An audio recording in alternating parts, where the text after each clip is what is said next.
Oh well, I thought that for most of the game, our effort on the contest was actually quite good, but once the ability for us to be able to probably get out of that immediate area, they were much more efficient than us at that. And when those sort of balls fell in transition mode, we weren't good enough to be able to sort of stem the flow. So. And that's what they were much more efficient than us at, and we just couldn't. Every time we sort of looked like we were going to get out, it's just a little bit of extra pressure just put on our decision making, and the inevitable turnover was happening. So, and then they rebound back on us. So the other way, they were much cleaner with the footy and moving the footy on transition. So I couldn't fault our approach at the contest. When it was there, the ball was a 50-50 ball. We generally hitting it as good as we have, and the stats probably say that, but when the ball left our area, unfortunately we were a little bit slow to react.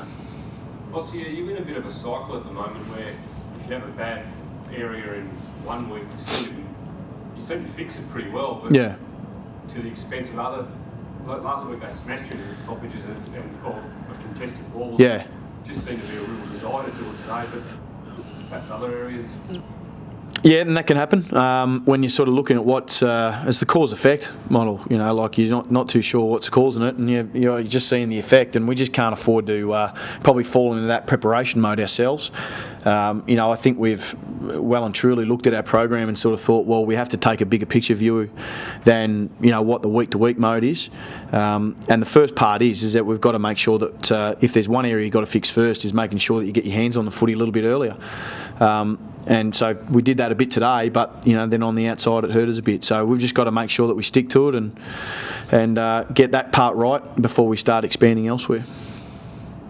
Are you envious of their? They just seem to an amazing ability to spread.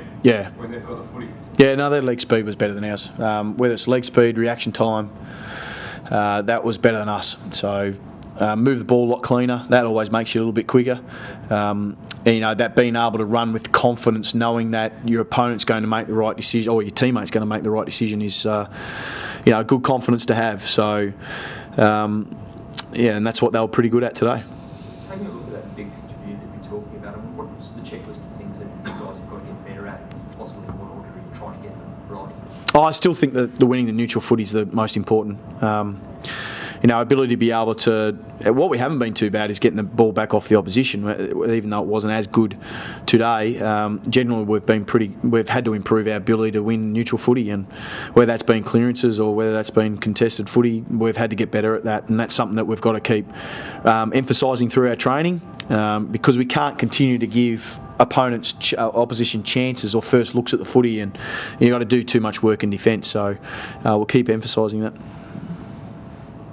Midway through the season, what do you want to see from the guys in the second half of this year? I think I answered it. Yeah, I think that's probably it. Yeah. And Richmond next week. Yep. Jack Rewalt kicked 5, I think, in round 6 against you guys. Mary Merritt, how are you going to handle that down there? I shifted my mind forward. I haven't really thought about it, to be honest. Sort of looking at the team we just played. So.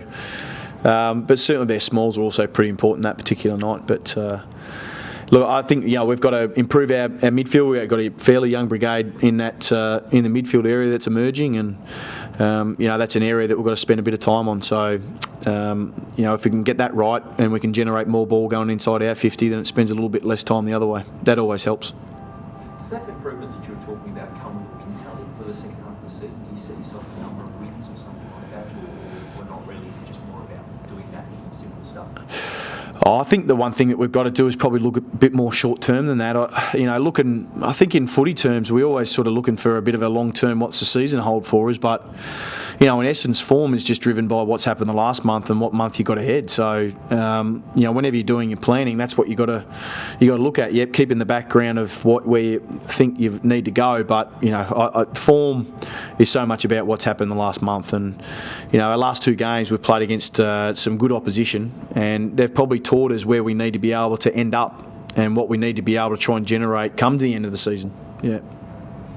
Small forwards. Did you see improvement In the win in the neutral footy, absolutely, yeah. But yeah, I absolutely did, yeah. And that's a compliment to them. But the backhander is when the ball left the area, we didn't get it. So we've we've had a lot of games like that. You sort of want to compliment, but then we've got these other things that we've got to work on. We've had lots of games like that.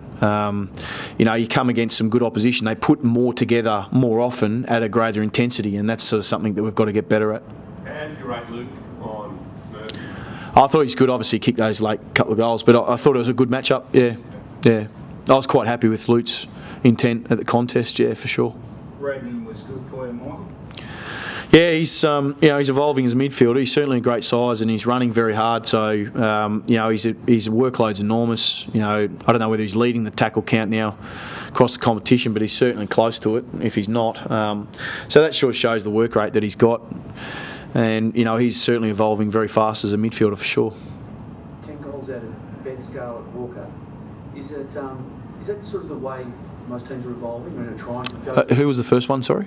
Walker, Betts, and Garlett. Sorry, I thought you said Scarlett. Sorry. Yeah. No, but 10 goals out of their largely small mid forwards. Collingwood do it. Is it the way that you think a lot of teams are trying to evolve away from you've got a power forward? Yep. If you've got a good one, they're worth it. Yeah. So, do you think that's the way the game's moving? Yeah, I think there's a couple of teams that fit in that mould. Yeah, definitely. Collingwood's certainly one of them. Carlton's another. Richmond's another. So yeah, you've still got to have your marking forwards. They still value, but having the fleet of foot around them is pretty important too. So when you look trying to construct a back six, do you think now that you've got to have 4 smallish defenders? Is that the way you think things will work? Oh no, I think our balance of our defence has been pretty good. I couldn't fold our defence. The amount of ball that's getting in there, I could probably fold a little bit, but I can't say we caught out a couple of times with our defenders. But I think our defenders have been a rock for us this year, and they've rebounded time and again. So no, I don't think it's as much as got to do with what our defenders are doing. I think it's got more to do with the fact how that ball's coming in, and we need to give them a reprieve by how much ball's actually ending up there.